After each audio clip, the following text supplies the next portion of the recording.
ఆంధ్రప్రదేశ్ రాజకీయాల్లో జూనియర్ ఎన్టీఆర్ పేరు ఎప్పుడు వినిపించినా హాట్ టాపిక్గా ఉంటుంది. ఆ పేరుకు ఉన్న పవర్ అలాంటిది. ఈ ఎన్నికల్లో ఒకవేళ టీడీపీ ఓడిపోతే ఎన్టీఆర్ ఎంట్రీ ఖాయమన్నట్టు ప్రచారం సాగుతోంది. మరి ఇందులో ఎంత నిజముంది? జూనియర్ ఎన్టీఆర్ రాజకీయాల్లోకి వస్తారా రారా? రాజకీయాల్లో లేకుండా తెరవెనుక నుంచే కథ నడిపిస్తారా? అన్నీ కలిసొస్తే పార్టీ పగ్గాలు అందుకునేందుకు తారక్ సుముఖమేనా? ఇలా తెలుగు ప్రజలందరిలో అనేక ప్రశ్నలు ఉన్నాయి. తెలుగుదేశం పార్టీ వ్యవస్థాపకుడు, మాజీ ముఖ్యమంత్రి దివంగత ఎన్టీ రామారావు మనవడిగా జూనియర్ ఎన్టీఆర్కు గుర్తింపు ఉంది. అంతకు మించి చలనచిత్ర పరిశ్రమలో మాస్ హీరోగా పేరు తెచ్చుకున్నారు. 2009 ఎన్నికల్లో ఏపీలో టీడీపీ కోసం ఎన్టీఆర్ ప్రచారం చేశారు. అయితే ఎన్నికలకు మరికొద్ది రోజులు ఉండగా జూనియర్ రోడ్డు ప్రమాదానికి గురయ్యారు.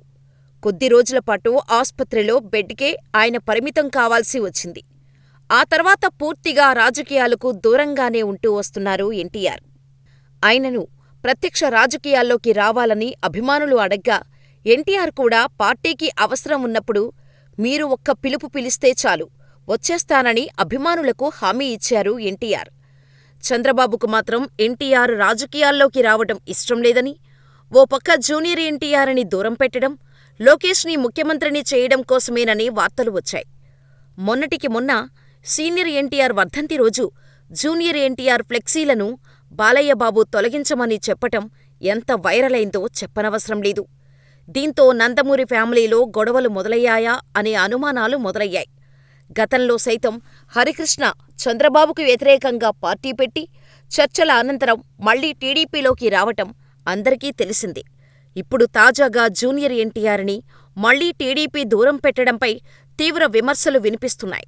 అయితే ఏపీలో టీడీపీ నేతల నుంచి ఎన్టీఆర్ అభిమానుల వరకు ఎన్టీఆర్ మాత్రమే పార్టీకి సరైన నాయకుడని, ఎన్టీఆర్ రాజకీయ వారసుడు కావాలని, పార్టీ పగ్గాలు చేపట్టాలని కొందరు కోరుకున్నారు.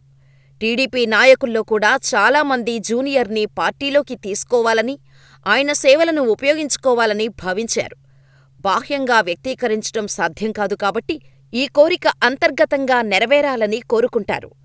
జూనియర్ ఎన్టీఆర్ తెగించేశాడని, టీడీపీతో సంబంధాలు పెట్టుకునే ఆలోచన ఎన్టీఆర్కు లేదు అని కూడా చాలామంది అంటుంటారు. దానికి కారణం లేకపోలేదు. స్కిల్ డెవలప్మెంట్ స్కామ్ కేసులో చంద్రబాబు అరెస్టు విషయంలో ఎన్టీఆర్ ఎందుకు స్పందించలేదు? దీనిపై అనేక విమర్శలు కూడా ఎదుర్కొన్నారు ఎన్టీఆర్. అయితే ఆ విమర్శలకు ఎన్టీఆర్ అభిమానులు గట్టిగా బదులిచ్చారు. గతంలో ఎన్టీఆర్ తన చివరి రక్తపు బొట్టు వరకు తెలుగుదేశం పార్టీతోనే ఉంటానని ప్రకటించారు. అయితే 2009 ఎన్నికల్లో ఎన్టీఆర్ను వాడుకొని ఆ తర్వాత తన కుమారుడు లోకేష్కు ఎక్కడ అడ్డు వస్తాడనే భయంతో చంద్రబాబు ఎన్టీఆర్ను పక్కన పెట్టేశారని, దీంతో ఎన్టీఆర్ కూడా మామ చంద్రబాబుని పక్కన పెట్టేశారని, ఎన్టీఆర్కు సొంత బాబాయి అయిన బాలయ్య కూడా తన సొంత అల్లుడు లోకేష్ రాజకీయ భవిష్యత్తుకు ఎక్కడ అడ్డు వస్తాడో అని ఎన్టీఆర్ని తెలుగుదేశం పార్టీకి దూరం పెట్టారని, దీంతో ఈ రాజకీయాలు మనకు సరికాదు అనుకున్న ఎన్టీఆర్ తన దృష్టిని పూర్తిగా సినిమాలపైనే కేంద్రీకరించాడని ఫ్యాన్స్ చెప్పుకొచ్చారు. రాజకీయాల్లోకి ఎప్పుడు వస్తారు అని జూనియర్ ఎన్టీఆర్ని ఎవరు అడిగినా చాలా హుందాగా సమాధానమిస్తున్నారు. ఇప్పుడప్పుడే రాజకీయాల్లోకి వచ్చే ఆలోచన లేదు అని ఓసారి చెప్పారు కూడా. రావాల్సి వస్తే తప్పక వస్తాను అని కూడా ప్రకటించారు. అయితే టీడీపీ నేతలు, అభిమానులు మాత్రం చంద్రబాబుకు ప్రస్తుతం వయసు అయిపోతుందని, ఈసారి ఎన్నికల్లో గెలిస్తేనే వచ్చే 5 ఏళ్లు ఆయన టీడీపీ అధినేతగా ఉంటారని, లేని పక్షంలో టీడీపీ నిర్వాహక బాధ్యతలను నందమూరి కుటుంబానికి అప్పగించాల్సిందేనని అంటున్నారు. ఒకవేళ అదే జరిగితే టీడీపీ పార్టీ పగ్గాలు అందుకునే అర్హత ఎన్టీఆర్కే ఉందని అంటున్నారు. జూనియర్ ఎన్టీఆర్ తండ్రి హరికృష్ణ ఒకానొక దశలో చంద్రబాబు నాయుడి నాయకత్వాన్ని సవాల్ చేస్తూ 1999 జనవరి 26న అన్నా టీడీపీని ఏర్పాటు చేశారు. ఆ సందర్భంలో చంద్రబాబు ప్రభుత్వం అవినీతిలో కూరుకుపోయిందని ఆయన తీవ్రంగా విమర్శించారు. కమ్యూనిస్టు పార్టీలతో కలిసి ఎన్నికల్లో పోటీ చేశారు.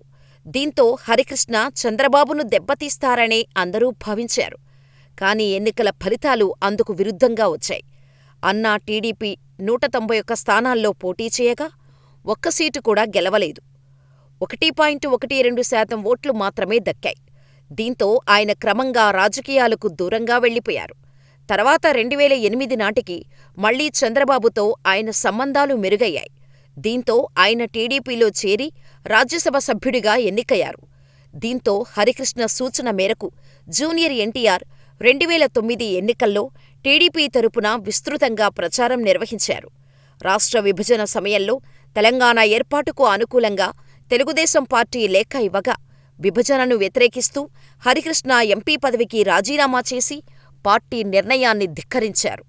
ప్రస్తుతం జూనియర్ ఎన్టీఆర్ తెలుగుదేశం పార్టీకి, చంద్రబాబు కుటుంబానికి దూరంగా ఉండటం, గతంలో మాజీ మంత్రి కొడాలి నాని జూనియర్ ఎన్టీఆర్ రాజకీయాల్లోకి రావడం పక్కా అని, రాబోయే రోజుల్లో పరిస్థితులను బట్టి ఎన్టీఆర్ రాజకీయ అరంగేట్రం ఉంటుందని అనడం ఆయన ఫ్యాన్స్లో జోష్ నింపింది.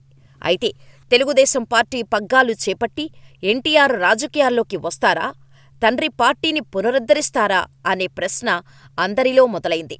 ఈ సమయంలో ఎన్టీఆర్ తన తండ్రి హరికృష్ణ పెట్టిన అన్నా టీడీపీ పార్టీని పునరుద్ధరిస్తానని, పార్టీ అధ్యక్షునిగా పార్టీని ముందుకు నడిపించేందుకు సన్నాహాలు చేస్తున్నారని, వీలైనంత త్వరలో పార్టీ గురించి ప్రకటిస్తారని ప్రచారం జరిగింది.